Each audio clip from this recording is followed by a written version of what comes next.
maybe even, yeah, about 15 years ago, sounds about right, that the atheist movement was big. And there were four so-called horsemen of the new atheist movement. Now, a lot of the reason why my estimation, that it didn't continue is because it was based on kind of like cult personalities. All right. So, and when those personalities either got older or moved on to other things, other subjects and topics, then if you like, the atheist evangelism stopped. So, for example, in the case of Richard Dawkins got really old now. I don't know, he might be pushing 90. That's how old he is. And so when you lose your youthful dynamism, okay, you cannot have the same effect on the public as you did before. Okay, this is just a fact. If you're pushing 90 in that sense, it's very difficult to be a charismatic influencer at that age. He's still obviously publishing stuff and he's still making appearances and he's doing well for his age, actually. Yeah, but he was never going to be like what he was 15 years ago. As for Sam Harris, who's another big figure in the atheist movement, he, I would say, moved on to other things. Like he's now kind of dealing with spirituality, political issues, almost as if he grew bored of religious debate. He debated all the people that he needed to debate for the time. I remember he had a very interesting debate with William Gray.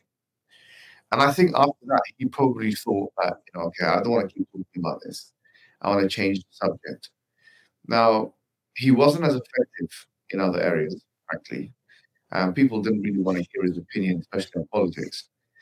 Nevertheless, I think he grew bored of it. And in fact, some of the things that he was trying to promulgate were, in a sense, religious. And that's what made it look a little bit odd and weird because he was kind of like New Age spirituality and stuff like that, from a determinist kind of atheist perspective. And then you had, the other guy, Daniel Dennett, who was never a charismatic personality in the first place. He's more of a philosopher. I've read some of his books. He had, interestingly, a debate with Harris on compatibilism versus determinism. But nevertheless, I mean, he was never going to be. He was good as a backup dancer. He was never going to be. I mean, they included him in the Four Horsemen, but really, he shouldn't have been included in the Four Horsemen because he didn't have that impact. Christopher Hitchens, on the other hand, he died from cancer, and he was probably the most charismatic one of all of them, potentially. I mean, it's out of him and Dawkins. He died from cancer, and he was speaking about this issue until he died. He also engaged in debates on politics and stuff like that as well.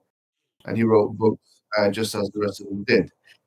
The reason why it kind of went downhill, some people add Iron Hirsi Ali to that, by the way. They call it the fifth horseman of the new atheist movement. And obviously, she kind of like moved on to other things as well, in a sense. But, putting all of that aside, the thing is, they based their movement, they didn't have a future vision as to what to do with it. They didn't. It's like they were not thinking about the next generation. They're not thinking about the next group of dies for the new atheist movement. They were not thinking about how to get the expiration date will come, and then there's going to need to be new people that carry the torch. They didn't think about any of that, and that's why it just kind of died. And one more thing I'll say is like a lot of the Jordan Peterson effect, because a lot of people start to become more religious at that time, started to make sense of God, even though he's an atheist in a funny way himself. But he pretended to believe in God, and that was enough to get people away from this kind of strident atheism. He's an agnostic, at least, and he's never affirmed the existence of an ultimate creator or something like that.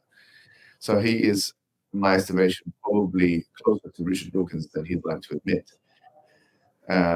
However, his effects, ironically, had his preaching and stuff, or his whatever you want to call it, his lectures. I think it kind of led people away from it as well a little bit. Him and other people like him, that were religious.